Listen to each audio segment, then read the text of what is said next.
Thank you for joining Wars of the Roses. As we conclude with Part 17, Why the Egyptologist Should Read Qur'an, from Freemasonry, Ancient Egypt and the Islamic Destiny by Mustafa El-Amin. Chapter 17, Why the Egyptologist Should Read Qur'an.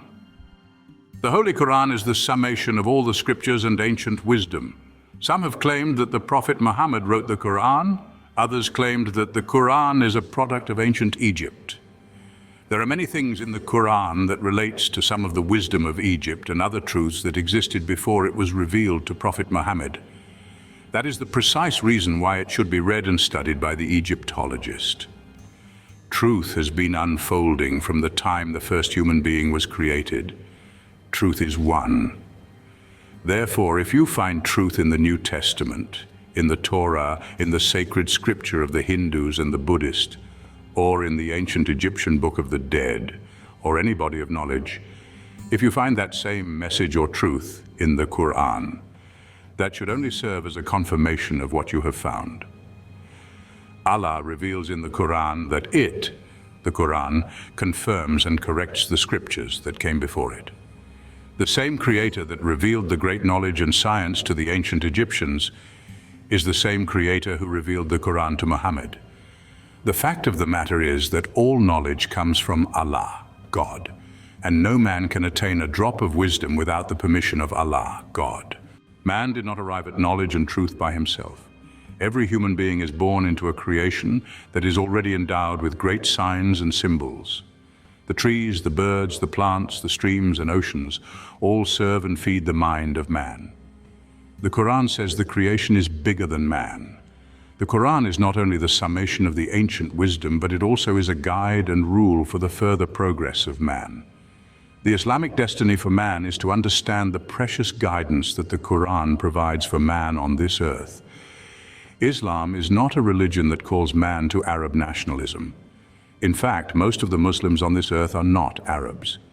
There is a distinct difference between the religion of Islam and Arab nationalism. Islam establishes the sacred rights of the human being. Islam brings dignity to man. It does not take away anything that is good for the human being's growth and progress. Those who believe that Islam and the Muslims enslaved the Africans should re-examine history. They should study the Quran and see what it says about the aim of Islam and the responsibility of the Muslim. The responsibility of the Muslim is to educate the people, to work for their mental, moral, and physical freedom. The role of Islam is to bring respect and dignity to the human being. Islam took nothing from Africa. It contributed positively to the reawakening of the Africans.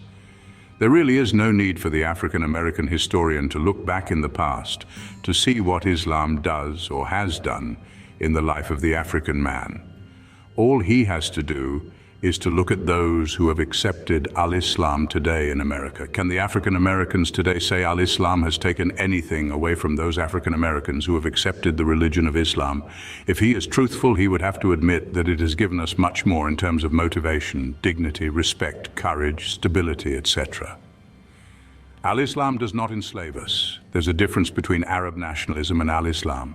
Arab nationalism oppresses. Arab nationalism enslaves. Arab nationalism denies the women their rights. Arab nationalism is racist. Islam is universal. It is not nationalist. History has shown us that nationalism in extreme is oppressive. European nationalism is racist. It established slavery. It denies the human being his/her God-given rights. It establishes Aryan white supremacy. Yes, even extreme black or African nationalism is oppressive and racist. The Quran says Allah made us into tribes and communities so that we may know one another and not despise one another. Get knowledge, get wisdom, but with all thy getting, get an understanding. There is an aim and a purpose for each individual on the face of the earth. We all have a destiny. As long as man is shackled with the chains of ignorance and selfishness, he may never come to realize his inherent worth. Those who know are to inform those who do not know. Verily, the ends ye strive for are diverse. So he who gives in charity and fears God, and in all sincerity testifies to the best, we will indeed make smooth for him the path to bliss. Holy Qur'an 92:4-7.